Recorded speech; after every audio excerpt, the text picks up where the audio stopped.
I stared at the closed mahogany door. He thought he had ended the conversation. He thought he had ended me. He told me my salary was an insult to our zip code, my worth less than the maintenance budget for his vintage car. A spreadsheet casualty. But I did not cry. What settled in was colder than calculation and terrifyingly clear. It took him 2 weeks to start begging for a sound, and when I finally spoke, he wished he had stayed deaf. My name is Avery Hayes. The scent of rosemary-crusted lamb filled our Austin home, a warm, savory promise. On the counter, a commendation from the Texas Department of Strategic Resource Planning sat framed, my name engraved in brass. A small victory, but mine. I had chilled a bottle of Cabernet, the expensive kind Julian usually reserved for closing a big case. Tonight, it was for me. For us. He arrived 3 hours late. The front door opened and closed with a familiar, heavy click, but the man who walked in was a stranger wrapped in my husband's skin. The warm smell of the dinner I'd spent all afternoon preparing was instantly erased by the sharp, aggressive scent of his cologne. It was the scent of boardrooms and depositions, a fragrance that cost more per ounce than the wine I'd chosen. Julian Vance, all 6'2" of him, stood in the archway, his tie already loosened, his briefcase hitting the floor with a thud of importance. His eyes swept over the carefully set table, the cooling lamb, the unlit candles, and landed on me. There was no apology for his lateness, no curiosity about the occasion. His gaze was flat, impatient. "Avery, we need to talk," he said, his voice the same one he used to dismiss a junior associate. "Forget that. Sit down. We are having an overdue discussion about the infrastructure of our marriage." I stood there, the oven mitt still in my hand. "The infrastructure. That is what this is," he said, gesturing around the room as if it were an exhibit, a system, and it is failing. He walked past the table and sat in his leather armchair, the seat of judgment. He did not ask me to join him. He commanded it with a look.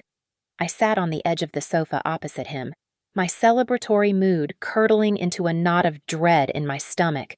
He leaned forward, elbows on his knees, his face a mask of clinical seriousness. "I have been running the numbers. Avery, my partnership at Blackwood and Thorne is all but guaranteed. Do you know what that bonus will look like?" He did not wait for an answer. "It will be 7 figures. Your salary, your entire annual salary, would not even cover the taxes on it. You are, from a purely logistical standpoint, catastrophically insufficient." The words were not shouted. They were delivered with the cold, measured precision of a closing argument. Each one was a perfectly sharpened blade, designed to sever something vital. "You have never been on my level," he continued, his voice devoid of any emotion except a kind of weary disappointment. "I thought you would catch up. I thought you would show more ambition. Instead, you get a little plaque from a state bureaucracy. It is quaint." He stood up then and began to pace, the prosecutor making his final points to a jury he already owned. "So, here are the new rules. You will stop this chasing, the texts asking when I will be home, the calls about dinner.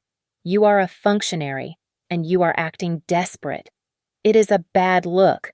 From now on, I will decide when we communicate.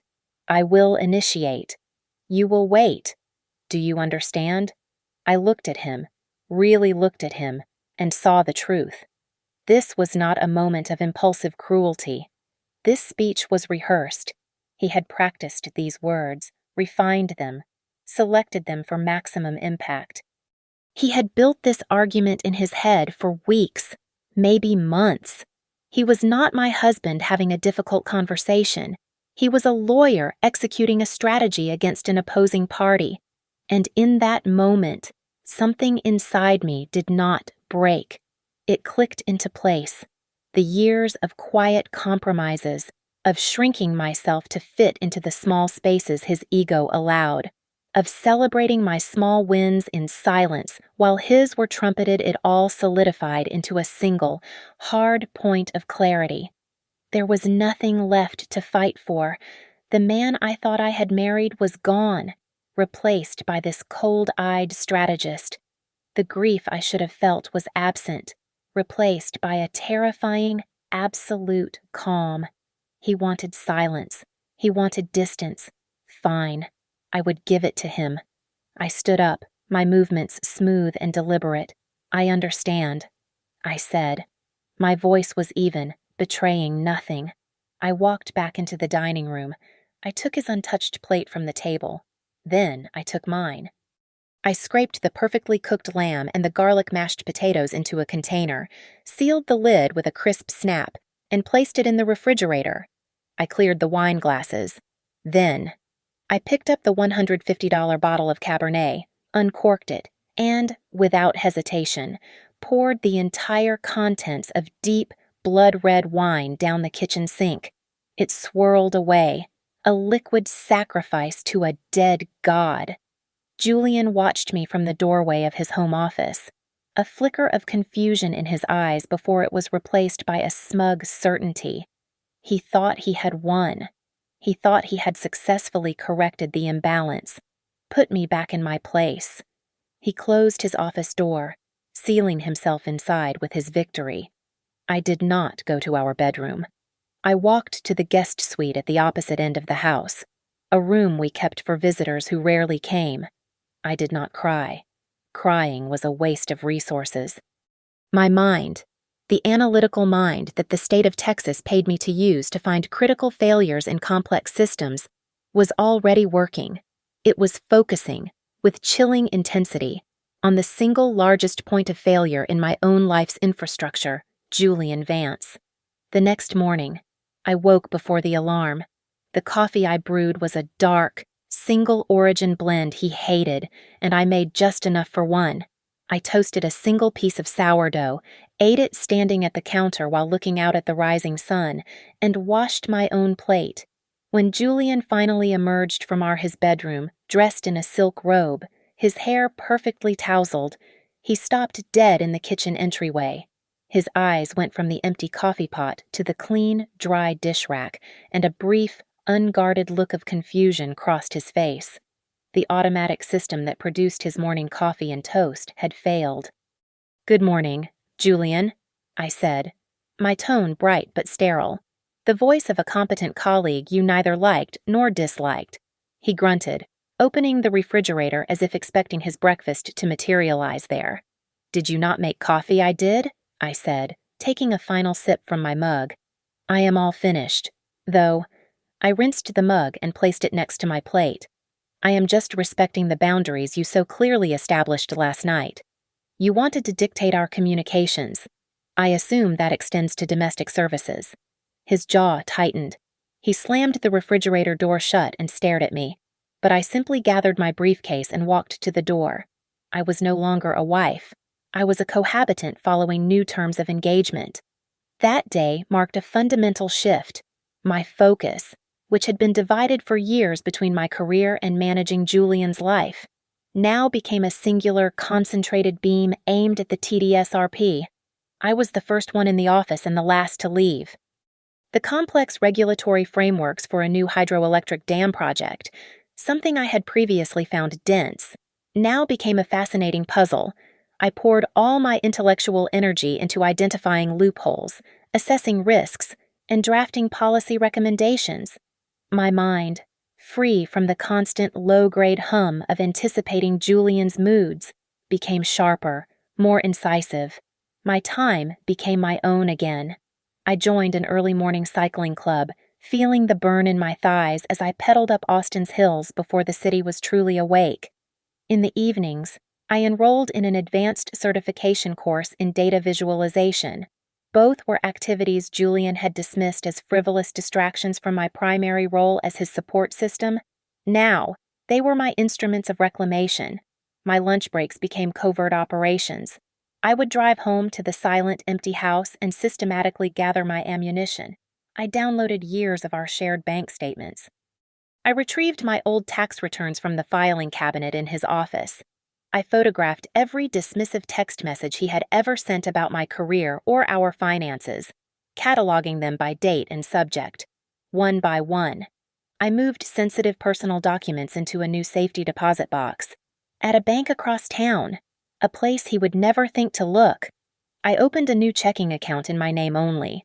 I set up an automatic transfer from my paycheck, a small, untraceable amount each week, just enough to start building a fortress. Julian's response to this new order was predictable. He began leaving his laundry basket directly outside my door in the guest suite.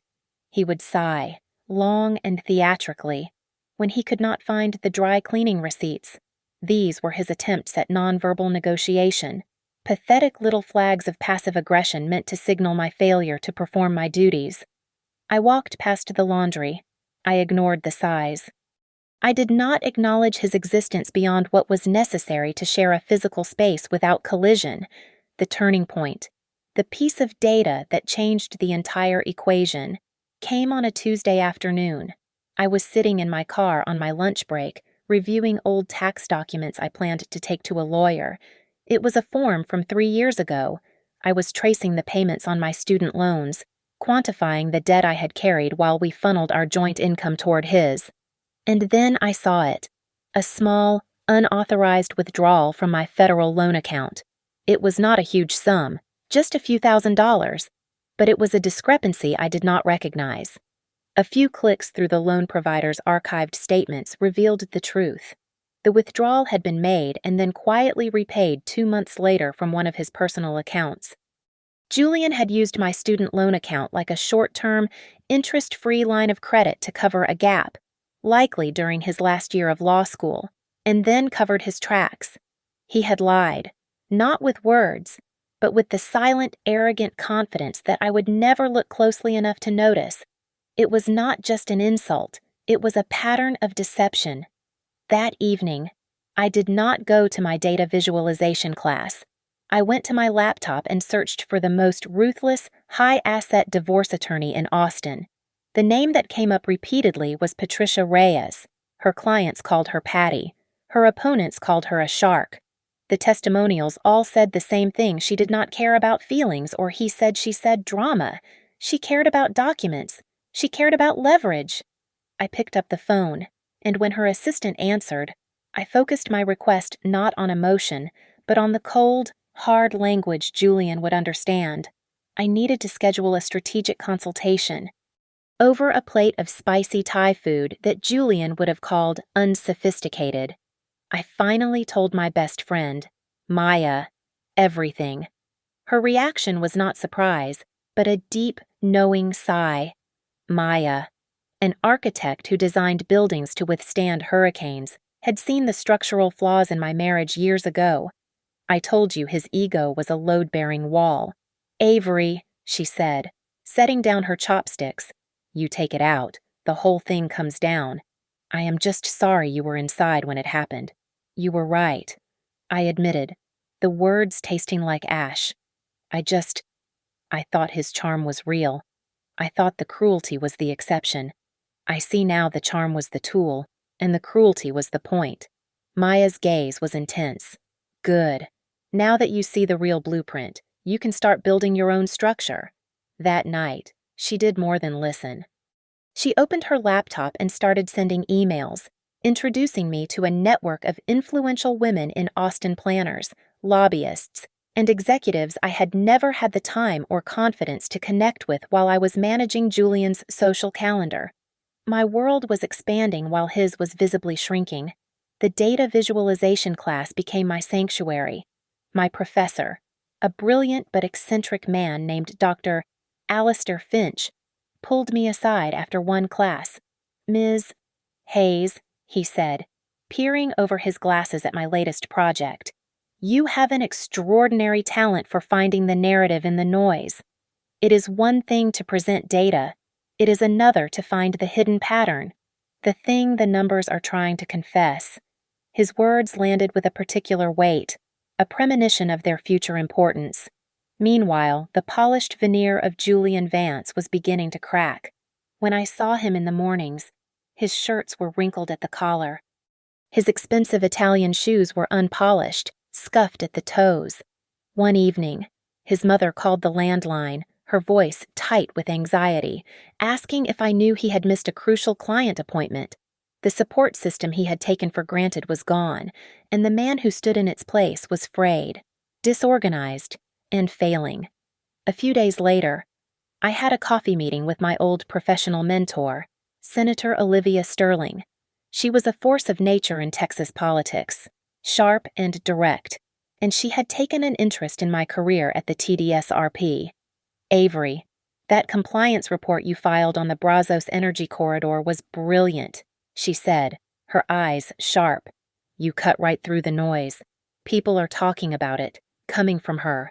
The praise felt more significant than any commendation. She stirred her tea, her expression thoughtful. "It is timely, too. You know Blackwood and Thorne are representing the consortium behind that deal, right? They are pushing for a very creative interpretation of the new state regulations." A cold electric current shot through me. Blackwood and Thorne, Julian's firm. They are betting the firm's reputation on getting that project approved. She continued, oblivious to the bomb she had just detonated in my mind. "It is a high-risk, high-reward play for them, especially for whichever associate gets it across the finish line." That night, I went to work. I pulled the public dockets from the TDSRP database related to the Brazos deal. I cross-referenced the hearing dates and filing deadlines with the vague comments Julian had made over the past few months. Brutal week, all-nighter on the Brazos file. The hidden pattern Dr. Finch had talked about began to emerge from the noise. Julian's entire partnership bid, the 7-figure bonus, the very foundation of his arrogance, was balanced on the success of this one high-risk deal. A deal that my own department was scrutinizing for the exact kind of regulatory loopholes I was an expert in identifying. He must have sensed the shift in the atmosphere, the way the air pressure drops before a storm. He finally broke his own cardinal rule. I was in the kitchen late one night, reviewing my class notes, when he cornered me by the island. He looked haunted, his eyes shadowed with a desperation I had never seen before. "What is this?" "Avery," he demanded, his voice a low growl. "This silence, this whole act. Is there someone else?" I looked up from my laptop, my expression perfectly neutral. I did not feel anger, or fear, or even satisfaction. I felt nothing but the quiet hum of a well-oiled machine. "I am simply following your instructions, Julian," I said, my voice calm and even. "You told me that you alone would decide when and how we communicate. I am still waiting for you to decide." His face contorted, a mixture of fury and confusion. He was a litigator who had just been countered with his own precedent, and he had no response. He turned and stormed back into his office, slamming the door behind him. The next day, during my lunch break, I met with a realtor. I signed the lease on a minimalist loft apartment in a converted warehouse downtown. The space was clean, full of light, and entirely my own. The first and last month's rent was paid from my secret bank account. The plan was in motion. I would move my things out, piece by piece, over a single weekend, right after the papers were served. He would not even see it coming. The conference room at Patricia Reyes's law firm was cold, furnished with dark wood and an intimidatingly large table. Patty herself was a compact woman with sharp eyes that missed nothing. She did not offer sympathy. She offered a strategy. I laid the printed bank statement on the polished table, my finger pointing to the unauthorized withdrawal from my student loan account. Patty scanned it, her expression unchanging. 3 years ago, a few $1,000s, reimbursed 60 days later from his account. She looked up at me. "This is not about the money, Ms. Hayes. This is about the methodology. It is premeditated. It is hidden. It demonstrates a clear, established pattern of financial control and deception. We can build a compelling narrative around this." She leaned back in her chair. "Now, let us talk about the real money. His partnership bonus at Blackwood and Thorne. He thinks it is his. He is wrong. She explained it in the simplest terms. His impending income, potentially millions, was legally considered marital property. Why? Because for the last 10 years, you financially sustained the marital enterprise while he was a non-contributing asset. You paid for the groceries while he paid for his law school tuition. You covered the mortgage while his salary was a fraction of what it is now. Every dollar you spent on him was an investment in his future earning potential. That potential is now maturing, and you are legally entitled to a significant return on your investment. The concept was staggering. My sacrifice, which I had always considered an act of love, was now a quantifiable asset, a devastating legal exhibit. At Patty's direction, I went home and spent an entire weekend creating it a detailed ledger, a spreadsheet that cataloged every dollar. One column showed the debt I had carried on my own shoulders, student loans, car payments. The other showed my contributions to his life, his bar exam fees, the expensive suits required for his interviews, the down payment on the house that came from my inheritance. The final numbers told a story of a decade-long financial transfusion from me to him. "This is excellent," Patty said when I presented it to her. "Now, I need more. Document his instability, the firm he works for. They prize image above all else. Any behavior that undermines his value to the partners is a liability we can leverage." Julian made that part easy. His panic began to manifest digitally. A frantic series of one-line texts would appear on my phone. "Where are the dry cleaning tickets? Did you reschedule my 6-month dental cleaning? I cannot find the property tax file." I did not reply. Instead, I took screenshots of each one, filed them in a folder labeled Requests for Service, and archived the messages. He was providing, in his own words, a perfect record of his incompetence. The real leverage, however, did not come from our home. It came from my data visualization class. Our final assignment was to take a large, public data set and find a hidden story within it. I chose public records related to complex environmental impact statements for major Texas infrastructure projects. It was dense, dry material, exactly the kind of thing my brain now craved. As I sifted through thousands of lines of data, mapping out corporate ownership structures and permit applications, a familiar pattern emerged. It was a complex web of LLCs and holding companies, a legal structure I recognized from a TDSRP internal briefing. It was a structure that appeared deliberately, almost brilliantly, designed to circumvent a new state environmental regulation, a regulation my department had helped draft. And the law firm listed as the architect of this structure was Blackwood and Thorne. My blood ran cold. The next day at work, I quietly approached a senior colleague in a non-conflicted department, showing him the anonymized structure on my screen. "Hypothetically," I said, "how would you assess the compliance risk here?" He squinted at the diagram. "Hypothetically, it is clever, but it is a house of cards. If you scrutinize this one specific transfer provision right here," he said, pointing, "the whole thing becomes non-compliant. It is a massive inherent weakness." I felt a dizzying sense of clarity. This was not just a random project. This was the Brazos Energy deal. This was Julian's case, his entire partnership, the millions of dollars he dangled as a measure of my insufficiency. All of it hinged on this high-risk, fragile strategy. And I, the policy analyst he deemed to be on a lower level, was one of only a handful of people in the state who understood its fatal flaw. I did not have legal leverage. I had professional leverage, which was infinitely more powerful. That night, I began my final piece of documentation. I created a comprehensive timeline of the 14 days of silence since his declaration. It was not emotional, it was procedural. Day 3. Julian wears a visibly stained tie to work after failing to locate dry cleaning tickets. Day 7. Notice of missed credit card payment arrives, a bill I had previously managed. Day 12. Frantic call from his mother regarding a missed family obligation. I detailed the breakdown in his self-management, the ruined professional image, the inability to perform basic life tasks. It was a cold, factual report on a system failure, irrefutable evidence that Julian Vance did not have a wife. He had an unpaid, invisible life support system, and he was crashing the moment it was withdrawn. The first crack in his professional armor appeared on a Wednesday. He missed a crucial court filing deadline. It was a minor procedural motion. But in the world of high-stakes corporate litigation, there are no minor mistakes. For years, I had been the one to leave a brightly colored sticky note on the front door, "File the Henderson brief by 4 p.m." Without that external, invisible system, his own internal one failed.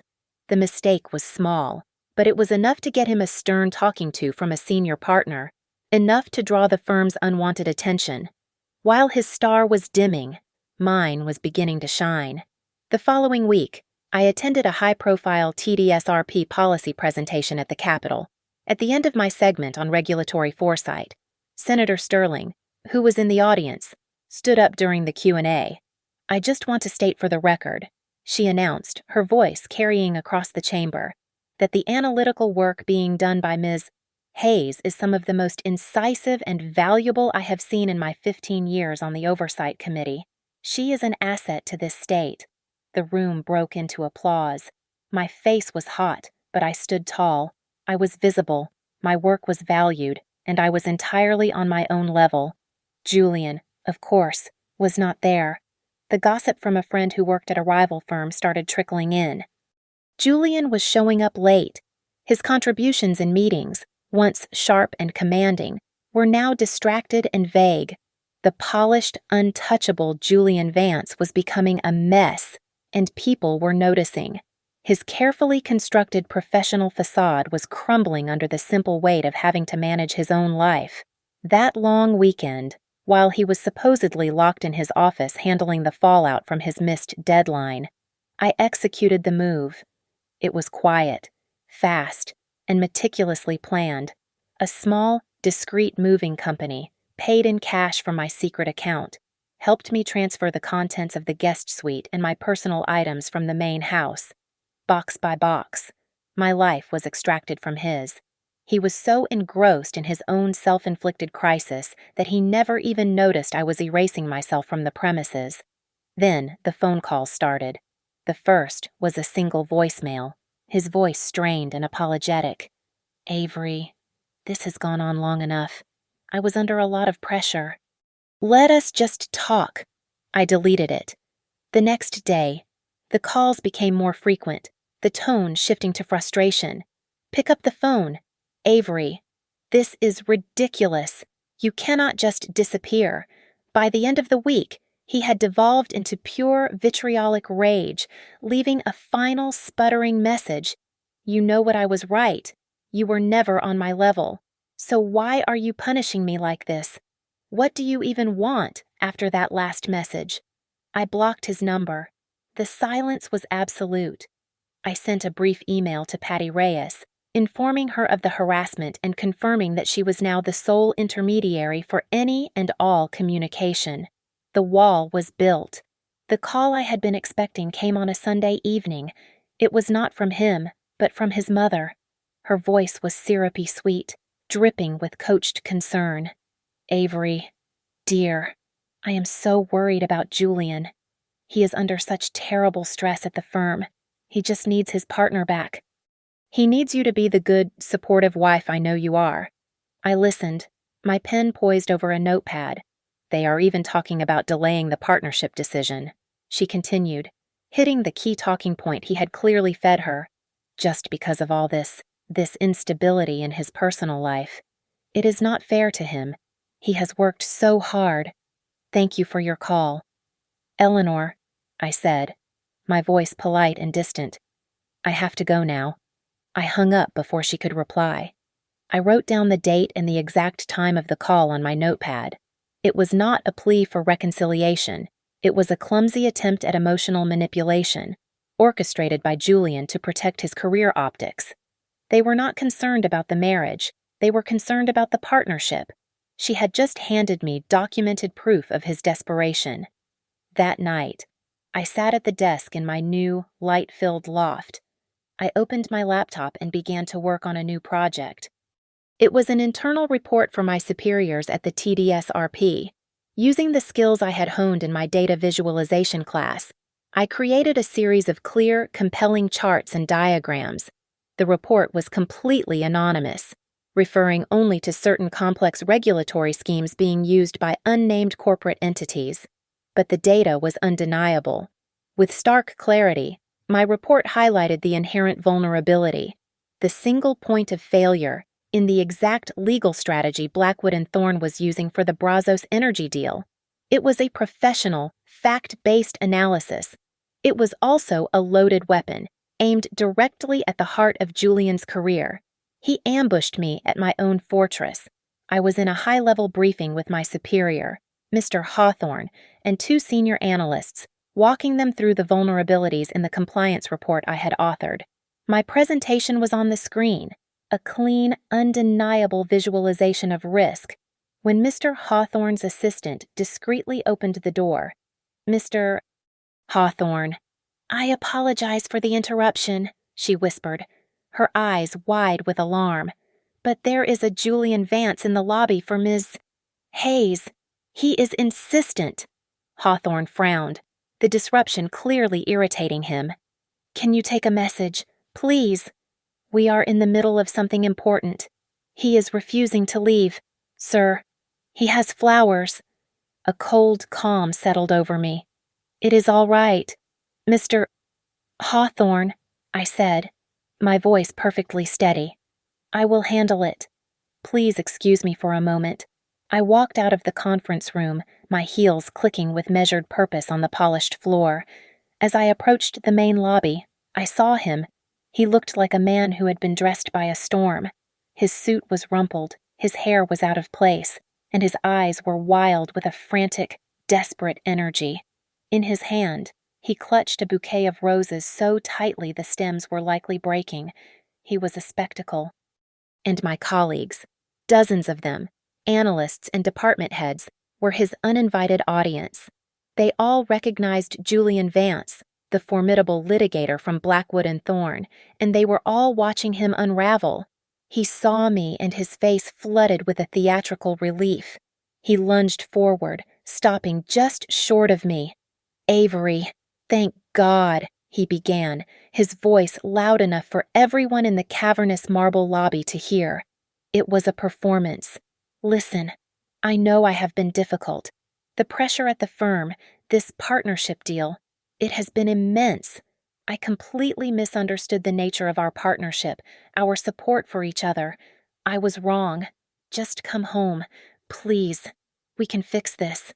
I let the silence hang in the air after his speech, a vacuum that made his desperation echo. I looked at him, then glanced around at the curious faces of my colleagues.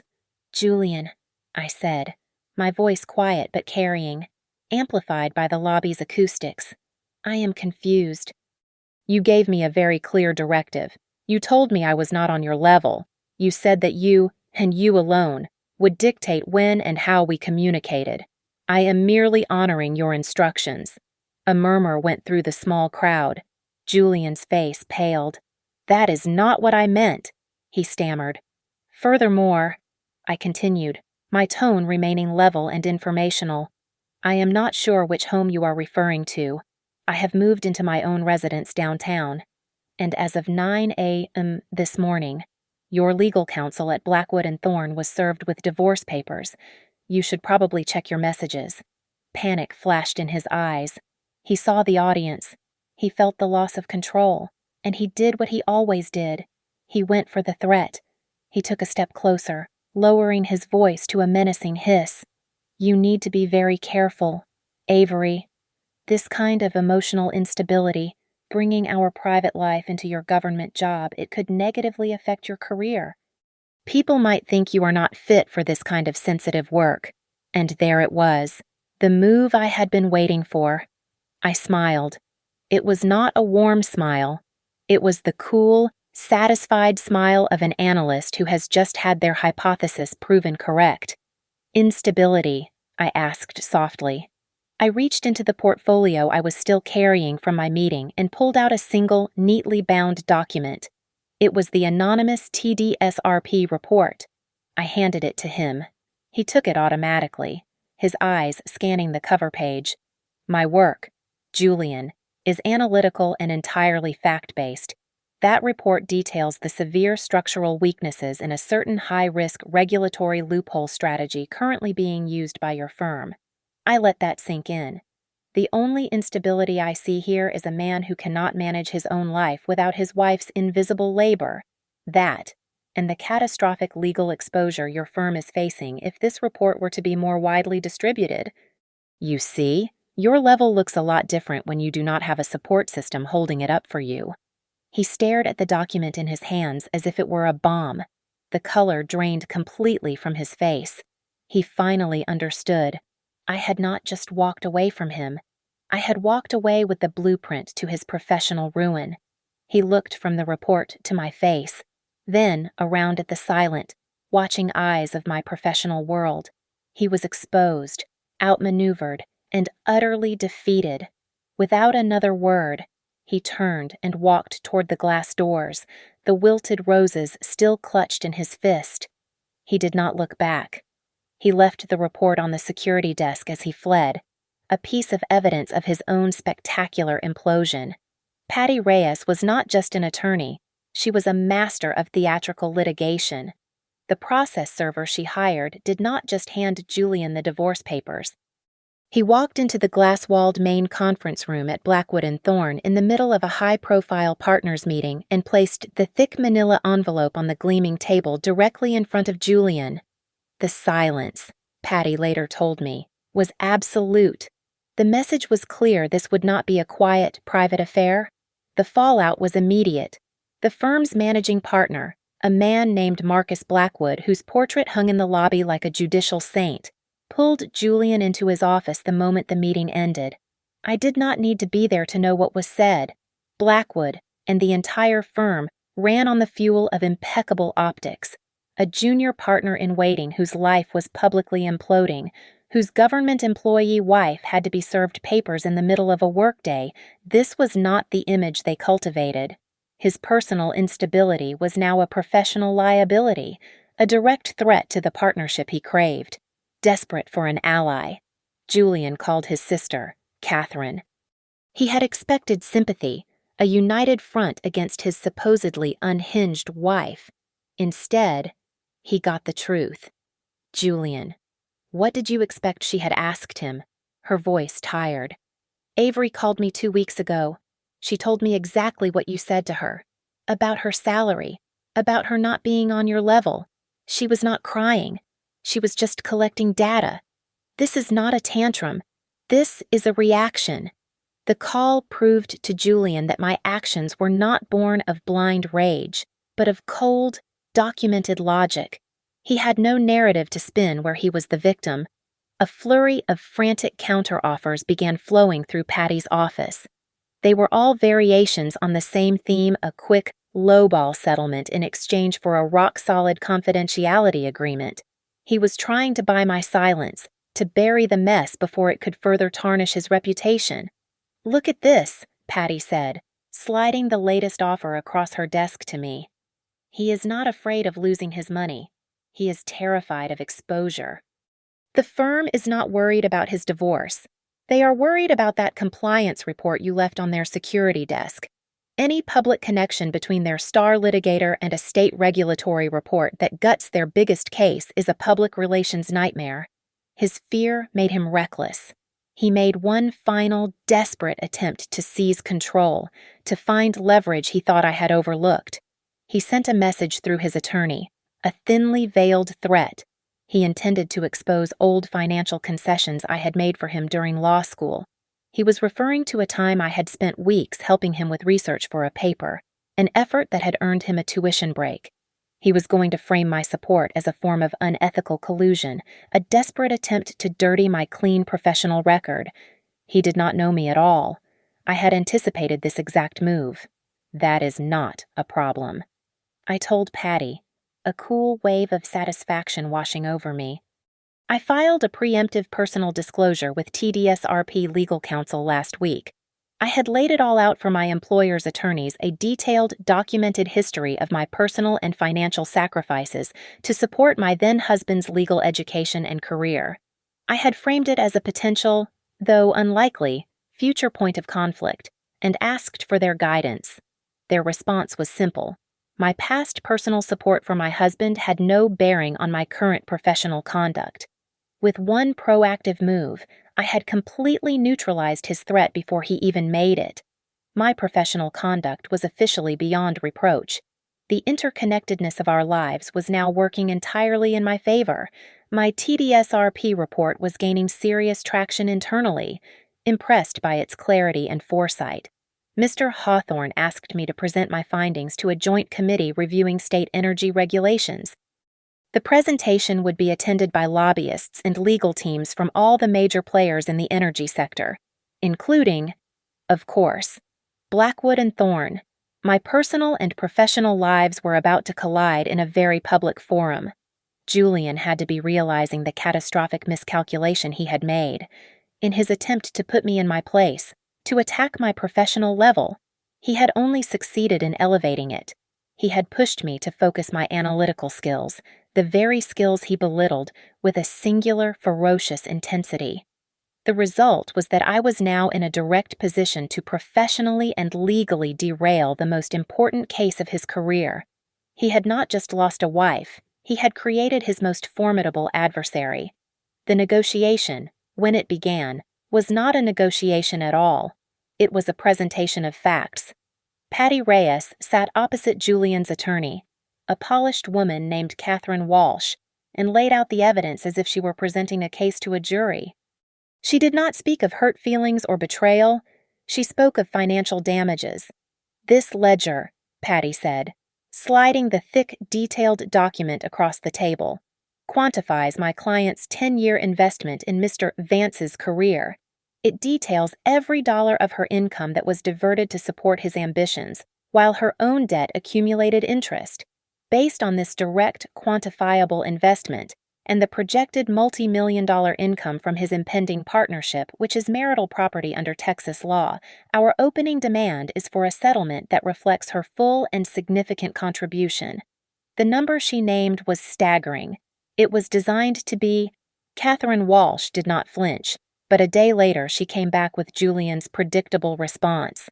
"My client respectfully refuses the exorbitant demand," she conveyed to Patty over the phone. The subtext was clear.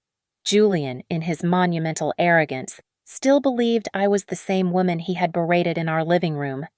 He saw my low-status government job and assumed I could never afford a prolonged, expensive legal battle against him and the might of Blackwood and Thorne. When Patty relayed his refusal, I felt nothing but the quiet hum of a strategy clicking into place. "Good," I said. "Then we will counter. Please inform Ms. Walsh that we are preparing to file a motion for discovery." "On what?" specifically, Patty asked, though I could hear the smile in her voice.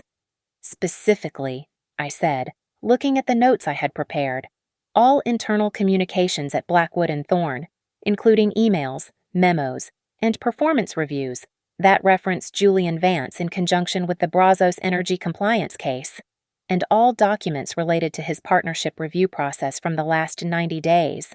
It was the legal equivalent of a targeted missile strike. We were no longer asking for money. We were asking for the keys to his professional kingdom and for the evidence of his recent failures." Less than 24 hours later, Patty received a private call from Catherine Walsh. It was a call made from one pragmatic attorney to another, a clear signal that the client had lost control. "Patricia, speaking frankly," Catherine had said, her tone all business, "my client is volatile. He cannot withstand discovery on the Brazos case. The firm is extremely sensitive to any further exposure related to that TDSRP report your client authored.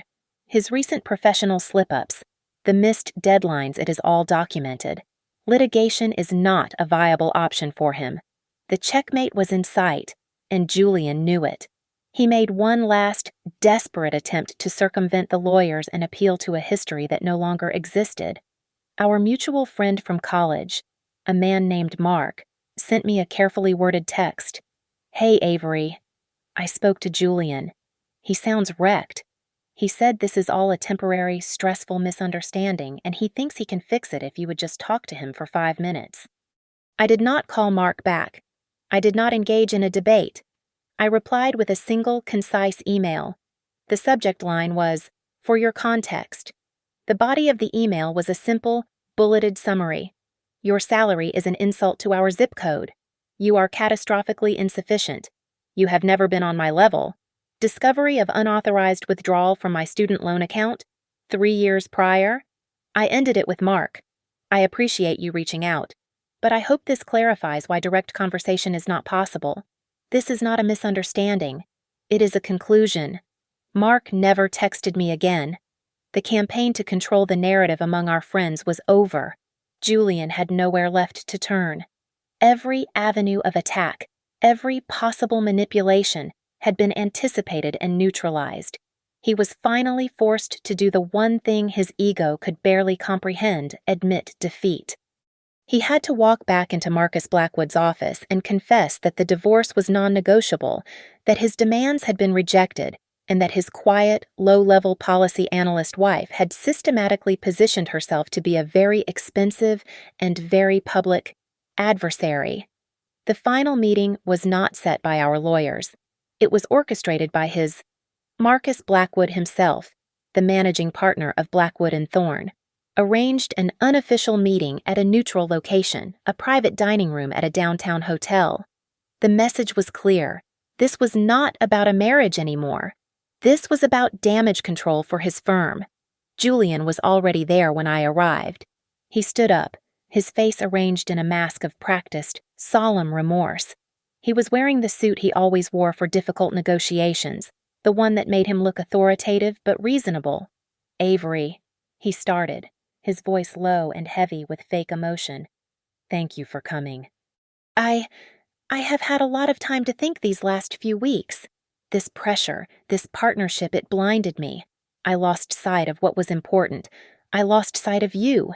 He walked toward the window, a classic performance of tortured introspection. You have always been the only stable thing in my life, the only thing that was real. I said things that were unforgivable, and I know that. But I am begging you, let us stop this. Let us go home and find our way back. I let him finish. I listened to the entire lengthy speech, noting the carefully chosen words stable, real, find our way back. It was the kind of language he despised in real life, the kind he mocked as therapy speak. It was a script, written by a man desperate to save a deal, and it sounded entirely unlike him. I waited until the silence in the room was heavy and uncomfortable. "I have one question, Julian," I said, my voice cutting through the quiet. "Is this meeting about your genuine, sudden desire for reconciliation, or is it because Mr. Blackwood told you that a messy public divorce, especially one that now involves state regulatory disputes, will cost you the partnership?" He flinched. It was a small, almost imperceptible movement, but I saw it. He stumbled, opening his mouth and then closing it again, the practiced lines evaporating from his memory. He could not lie convincingly. It does not matter what Blackwood said. He finally managed, falling back on bluster. "I think it does," I said, taking a step toward him.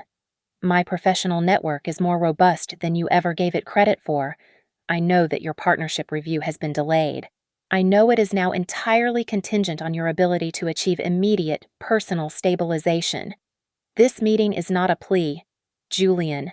It is a line item on your performance review." His face flushed with anger, the mask of remorse gone. "You think you know everything?" "No," I said, "but I know the things that matter." I paused, letting the weight of the moment settle before I delivered the final, fatal blow. For instance, I know about the unauthorized withdrawal from my student loan account 3 years ago, the one you covered up 2 months later. The color drained from his face. This was not about the compliance report. This was not about his partnership. This was about his survival. I have the bank records, Julian, the statements showing the withdrawal and the subsequent reimbursement from your account. It is clear, documented evidence of financial dishonesty and manipulation, and while it would certainly destroy what is left of your divorce case, I think we both know its real value. I let the implication hang in the air before spelling it out for him, just as he had once spelled out my insufficiencies for me. If that evidence were to be revealed in open court during a contested divorce, it would not just be embarrassing. It would be grounds for a bar association ethics review, a lawyer who mismanages his own finances, who steals from his wife it tends to call his fitness to practice law into question. It would jeopardize your entire license. I stopped directly in front of him. This is not about the partnership anymore. It is about your whole career. And I am the only person on earth who holds the proof of your most fundamental ethical breach. He stared at me, his breathing shallow. The realization finally landed, the full, crushing weight of it. I could see the calculation in his eyes, the frantic reassessment of every move he had made, every word he had said. He finally understood. I was not the desperate functionary. I was not the spreadsheet casualty. I was the analyst who had quietly identified his every vulnerability, every critical failure, and had just taken control of the entire system. The woman he deemed intellectually and financially beneath him had just spent 3 weeks professionally dismantling his entire life, using his own arrogance as the lever. I let the silence in that private dining room stretch out, letting him absorb the full, comprehensive nature of his checkmate. I did not react to his panic. I did not gloat. I simply reached into my portfolio one last time and pulled out the final document. It was not a request or a list of demands. It was a summary of terms. These are the terms, I said, my voice as flat and final as the polished wood of the table. They are non-negotiable. I slid the agreement across to him. He looked down at it, his hands visibly trembling. The terms were concise. He would assume 100% of all accumulated marital debt. He would pay, in full, the remaining balance on my student loans, effective immediately. He would sign over the house, free and clear, transferring his full equity to me. And finally, he would pay a single, massive financial settlement, a sum that represented a substantial portion of his projected partnership income, the income my decade of unpaid labor had made possible. He looked up, a tiny, desperate flicker of hope in his eyes.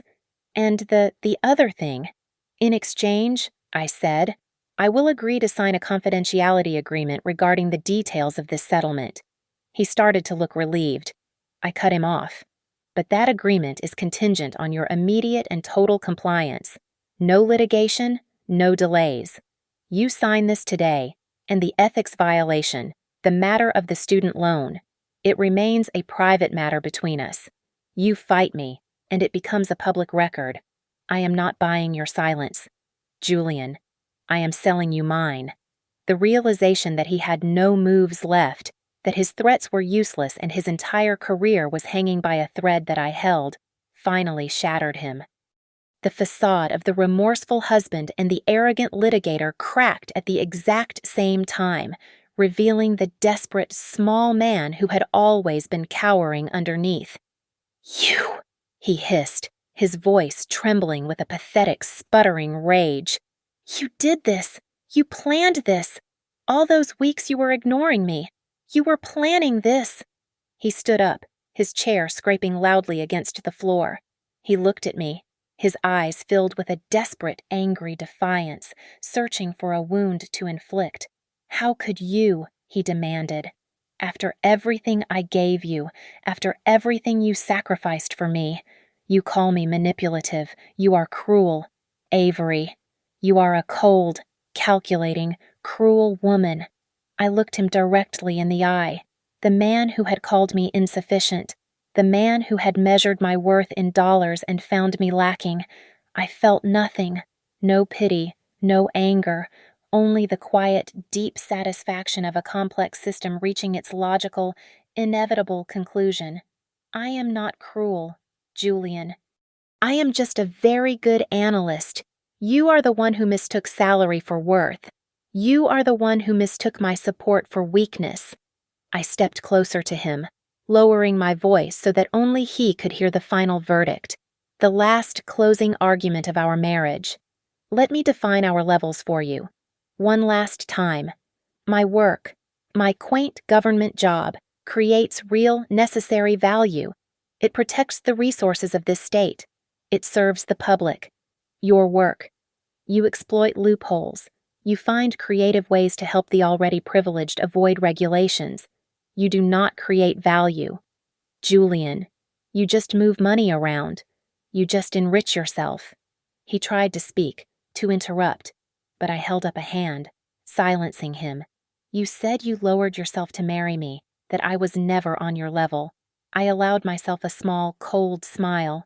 No, I raised you up. I raised you up with my labor, my time, and my money. I managed your entire life so you could focus on your ambition. I was your calendar. I was your cleaner. I was your reminder service. I was your entire support system. I paused, letting the final crushing truth land. I did not do anything to you. I simply stepped back to my own level of competence. And you just discovered what your level looks like when I am not there to hold it up for you. The fight drained out of him, replaced by a hollow, gray understanding. He had lost. He had lost the house. He had lost the money. He had lost the partnership he had sacrificed everything to get. And he had lost the one person who made it all possible. He collapsed back into his chair. He picked up the pen, his hand shaking, and signed the documents, one by one. His career ambitions were not destroyed, perhaps, but they were severely crippled. His financial future, the one he had held over my head as a weapon, was drastically and permanently altered by his own arrogance. I took my copy of the agreement, slipped it into my portfolio, and turned to the door. I walked out of that conference room with Patty Reyes at my side. I was officially free, I was financially independent, and I was carrying the one piece of leverage that ensured Julian Vance, the high-powered corporate litigator, could never threaten my professional life, or any other part of my life, ever again. The story ends with me, in my new downtown apartment, the city lights spread out below me. I was alone, entirely by choice, sipping a glass of wine that I had bought for myself.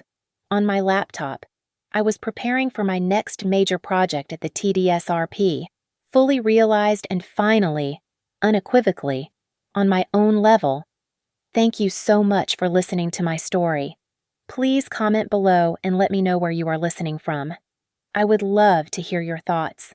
Remember to subscribe to Lily Revenge Stories, like this video, and give us your support by pressing the hype button so this story can be heard by more people.